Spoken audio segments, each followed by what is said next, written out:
Welcome dear rockets, कैसे हैं आप सभी। आज हम देखने वाले हैं मुरुतन। दोस्तों, एक गांव में ढेरों लोगों की एक साथ मौत हो जाती है और जब उनका सच पता किया जाता है ना, तब सभी के सामने गांव का वही काला सच सामने आता है जिसे काफी समय से गांव वाले छुपा रहे थे। और वही सच आज मौत बनकर उनके सामने आ चुका है। तो कहानी की शुरुआत में हम एक औरत को कुछ खाने के सामान के साथ कुछ तंत्र मंत्र जैसी चीजें बनाते हुए देखते हैं, जिसमें वो एक दिए को भी रखकर उसको जला देती है। फिर वो उसे अपने घर के एक बुजुर्ग के पास लेकर आ जाती है। उनके चारों तरफ उसे घुमाकर कुछ मंत्र पढ़ते हुए उन सभी चीजों को जंगल की तरफ ले जाने लग जाती है। एंड आगे हम उसी जंगल में देखते हैं जहाँ पर वो डरते हुए उन सभी प्लेट में रखी हुई चीजों को वहाँ रख लेती है और फिर वहाँ से तेजी से जाने लग जाती है। एंड जब वो एक बार पीछे मुड़कर देखती है तो उस वक्त कोई भयानक सा आदमी उन खाने वाली चीजों को खाते हुए दिखता है। इसको देखकर वो काफी तेजी से अपने घर की ओर भागती है, लेकिन घर पहुंचते ही वो बेहोश हो जाती है। इसके साथ ये सीन यहाँ पर कट होता है। तो यहाँ पर हो क्या रहा था दोस्तों, वो औरत कर क्या रही थी और वो भयानक आदमी कौन था,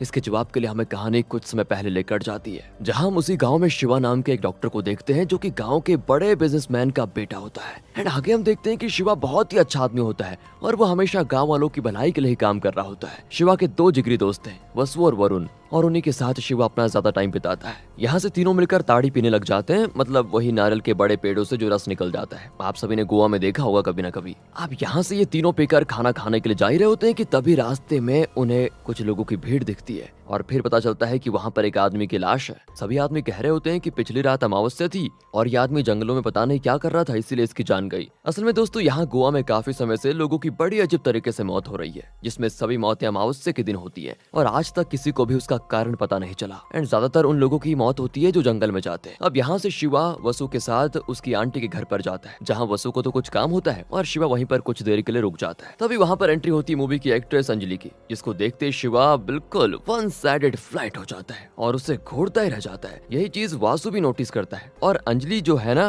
वो वासु के आंटी की बेटी है। एंड फिर यहाँ से शिवा तो पूरे रास्ते बस अंजलि को ही याद कर रहा होता है और यहाँ तक कि रात में ड्रिंक्स करते हुए भी उसे ऐसा लग रहा होता है कि अंजलि उसके पीछे ही है। अगले दिन तीनों वहाँ से ताड़ी पीने जाते हैं, लेकिन पता नहीं वहाँ पर ताड़ी देने वालों का कुछ बाहर वाले लोगों के साथ झगड़ा हो जाता है, जहाँ पर गलती बाहर वाले लोगों की होती है और ये चांस शिवा कैसे छोड़ सकता था। वाइल्ड कार्ड एंट्री के साथ शिवा फाइट में घुस जाता है और उन सभी लोगों को ऐसा पीटता है जिससे ऐसा लगता है कि ये झगड़ा ताड़ी वाले का नहीं बल्कि उसके खुद का पर्सनल झगड़ा हो। खैर, उसी सीन के दौरान हम बीच में एक दूसरे सीन को देखते हैं, जहाँ पर हम उस आदमी की लाश को देखते हैं जिसकी मूवी की शुरुआत में मौत हुई थी दोस्तों। वही आदमी जिसकी अमावस्या की रात मौत हुई थी, याद नहीं है क्या आपको। एंड अब हम देखते हैं कि उस आदमी की कब्र के पास एक भयानक आदमी चलकर आता है, जो उस कब्र की मिट्टी हटाते हुए उस आदमी का शरीर वहाँ से बाहर निकाल लेता है। आगे हम शिवा, वासु और अंजलि को गाँव में किसी शादी में जाते हुए देखते हैं और इस वक्त तक अंजलि को भी पता चल जाता है कि शिवा उससे प्यार करता है। अंजलि भी शिवा को पसंद करने लग जाती है और यहीं से होती है दोनों की लव स्टोरी शुरू। एंड इस वजह से शिवा अंजलि के घर जाने का बहाना ढूंढता रहता है, जिसमें उसको एक बढ़िया बहाना मिल भी जाता है और वो होते हैं अंजलि के दादाजी, क्योंकि अंजलि के दादाजी काफी समय से बीमार हैं और इसीलिए शिवा चेकअप के बहाने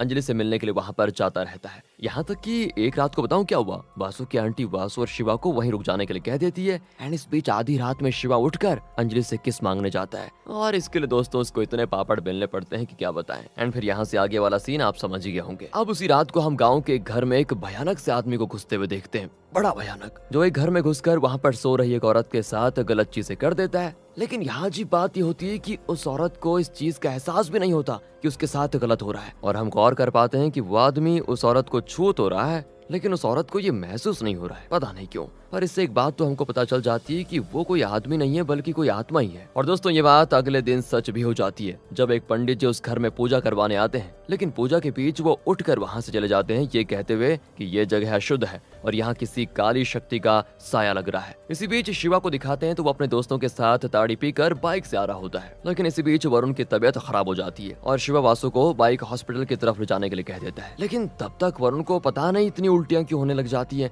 और कुछ ही पलों में शिवा के हाथों में ही वरुण की जान चली जाती है। शिवा को ये देखकर तो इतना बड़ा सदमा लगता है कि ये अभी अभी हुआ क्या, बेचारा चाहकर भी वरुण को नहीं बचा पाया। एंड इसके बाद हमको पता चलता है कि ताड़ी पीने वाले कई और लोगों के साथ भी ऐसा ही हुआ है और उनकी जान चली गई। एंड इस वजह से सभी उन ताड़ी बेचने वालों को बीच रास्ते में घेर लेते हैं और उन पर इल्जाम लगाते हैं कि उन्होंने इस ताड़ी में कुछ मिला दिया है, जिस वजह से सभी लोगों की जान जा रही है। लेकिन वहाँ पर तभी इन्वेस्टिगेट करते हुए पुलिस ऑफिसर आ जाते हैं और वो सभी लोगों को शांत करते हुए कहते हैं कि इसका पता जल्द ही चल जाएगा कि इन सब की मौत ताड़ी पीने की वजह से हुई है या किसी और वजह से हुई है। एंड अब रात को 2 कांस्टेबल्स को उसी पेड़ के पास छोड़ दिया जाता है जिसमें से ताड़ी निकालकर लोगों को पिलाई गई थी। वो इसीलिए ताकि वो कांस्टेबल ये ध्यान रख सके कि कोई बीच रात में आकर कहीं उस ताड़ी में कुछ मिला तो नहीं रहा। अगली सुबह पुलिस ऑफिसर वहाँ पर आते हैं और सभी लोगों के सामने वो ताड़ी पीकर दिखाते हैं, जिससे सभी को भरोसा हो जाए कि ताड़ी में कोई प्रॉब्लम नहीं है। लेकिन इसके बाद जैसे ही ऑफिसर वहाँ से जाने लगते हैं तो वहीं पर गिर पड़ते हैं और उनकी भी वैसे ही बाकी लोगों की तरह अचानक मौत हो जाती है। इसके बाद एक पति पत्नी को दिखाते हैं जो कि ताड़ी बेच रहे होते हैं। वो गाँव के एक तांत्रिक औरत के पास जाते हैं एंड वो औरत बताती है कि ये सब एक शैतानी शक्ति कर रही है जो कि बहुत ही खतरनाक है एंड अभी उसका साया तुम्हारे उस पेड़ पर है। ये शैतान कुछ समय पहले इस गांव में आया और इसी वजह से जिन लोगों ने उस पेड़ के पिछले कुछ दिनों में ताड़ी पी, उन्हीं में से वो धीरे धीरे सभी को अपना शिकार बना रहा है। इससे बचने का सिर्फ एक तरीका है और वो ये है कि उसको खाने के लिए कुछ दे दिया जाए, लेकिन तरीका बहुत खतरनाक है। फिर वो औरत जिसका वो पेड़ होता है वो अंजलि की माँ के पास जाती है और बड़ी चालाकी से उन्हें बलि का बकरा बना देती है। अब इस औरत को तो पता है कि उस शैतान को शांत करने के लिए कुछ खिलाना होगा, लेकिन ये काम ऑलरेडी बहुत खतरनाक है। इसीलिए वो अंजलि की माँ को जाकर कहती है कि आपके ससुर जी तो बहुत दिनों से बीमार है ना, और मुझे एक तांत्रिक से पता चला है कि उनको कैसे ठीक करना है। अगर आप रात में एक विधि करेंगी तो वो ठीक हो सकते हैं। जिसके बाद वो औरत अंजलि की माँ को वो सारी विधि बता देती है जो कि उस तांत्रिक ने उस औरत को बताई थी। और वो औरत ये सारी चीजें इसीलिए कर रही होती है ताकि उसका काम भी हो जाए और वो इसमें पड़े भी ना। वो चाहती है कि अंजलि की माँ वो सारी विधि करे और अगर फंसेगी भी तो अंजलि की माँ। एंड आगे होता भी ऐसा ही है। अंजलि की माँ उसकी बातों में आ जाती है। जिसके बाद रात में वो खाने वाली चीजों से कुछ बॉल जैसा बनाकर विधि के हिसाब से सब कुछ करती है। और इसी सीन को दोस्तों हमने कहानी की शुरुआत में देखा था, जहाँ वो आगे उन सारी चीजों को जंगल में रख देती है और जब वो वहाँ से जाते हुए पीछे मुड़कर देखती है तब वो देखती है कि वहाँ पर खाना हवा में उड़ रहा है और कोई उसको खा रहा है, जो कि दोस्तों वही आत्मा खा रही होती है। अब ये देखकर तो अंजलि की माँ का डर से बुरा हाल हो जाता है। वो तुरंत वहाँ से भागने लग जाती है। लेकिन जैसा कि उस तांत्रिक ने औरत से कहा था कि ये काफी खतरनाक काम है, बिल्कुल होता भी वैसा ही है। और अंजलि की माँ के घर आते ही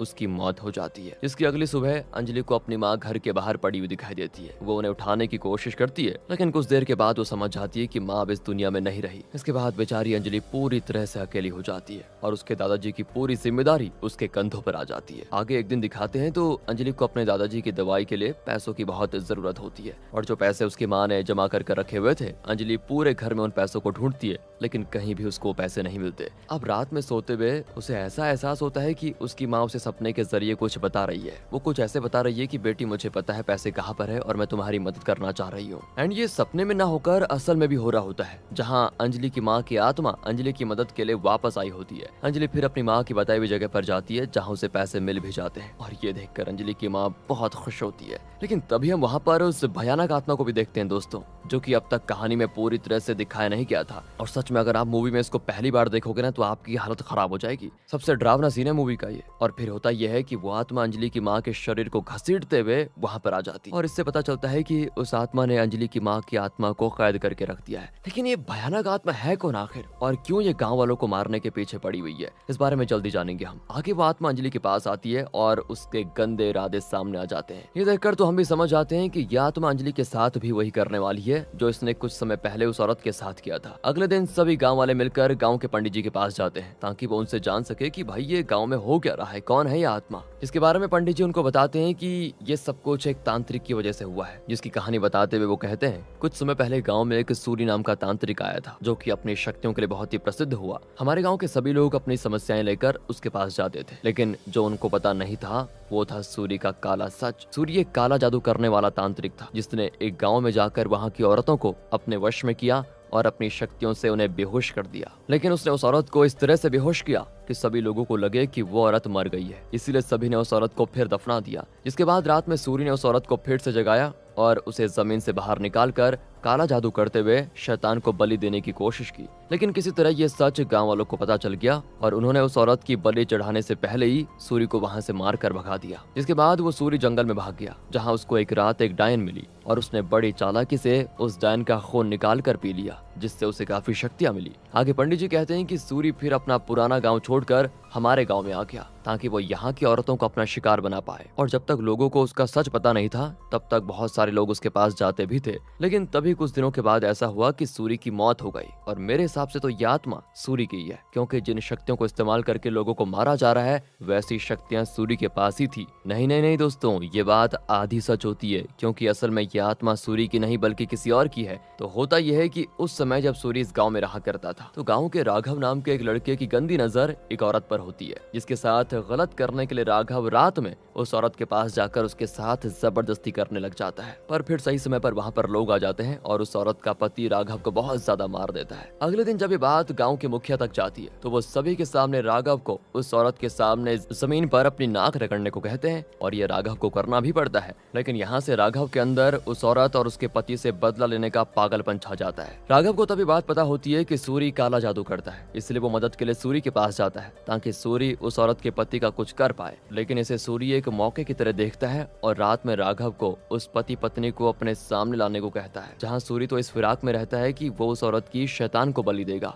लेकिन होता कुछ उल्टा ही है। वहाँ आते ही सूरी राघव के कहने पर उस औरत के पति को तो मार डालता है और ये देखकर वो औरत खुद ही जान ले लेती है अपनी। इसके साथ ही सूरी का तो प्लान फेल हो जाता है क्योंकि वो तो उस औरत की बलि चढ़ाने वाला था, इसीलिए वो राघव को कहकर उन दोनों की लाशों को दफना देता है और इसमें राघव के कुछ गांव वाले दोस्त भी मिले होते हैं। ये सारी चीजें दूर से एक छोटा बच्चा देख रहा होता है जो कि उसी औरत का बेटा है। आगे मौका मिलने पर वो बच्चा सूरी पर पीछे से हमला करके उसे मार डालता है और वहां से भागते हुए सूरी के काले जादू वाली किताब को अपने साथ लेकर जाता है, जिसपे उन सभी काले जादू तंत्र मंत्र के बारे में लिखा होता है जिसके बारे में सूरी को पहले से पता था। एंड वो बच्चा उसी को पढ़कर होता है बड़ा और एक भयानक तांत्रिक बनता है। और इस वक्त जिस आत्मा को हम देख रहे हैं वो वही लड़का है दोस्तों, जो कि आत्मा नहीं तांत्रिक है, जिसके पास गायब होने की शक्ति है और वो गांव वालों से अपने माता पिता की मौत का बदला लेने के लिए आया है, क्योंकि उसके हिसाब से गांव वालों ने ही राघव की मदद की थी उस छोटे बच्चे के माँ बाप को मारने के लिए। एंड अब हम देखते हैं कि वो तांत्रिक राघव से अपना बदला ले लेता है एक कुल्हाड़ी से उसका गला काटते हुए। इसके बाद वो अंजलि को अपना शिकार बनाने की कोशिश करता है, जिसकी ये वजह हो सकती है कि शायद वो सूरी की तरह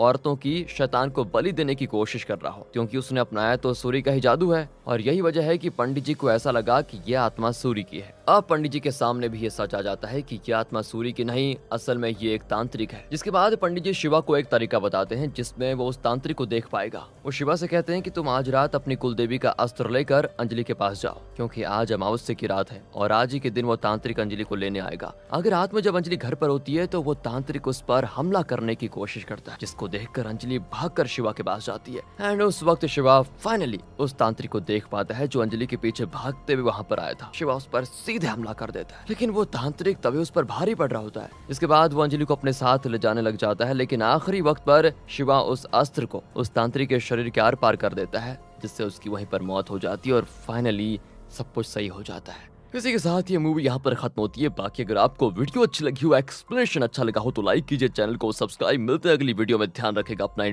फाइनली थैंक्स फॉर वॉचिंग।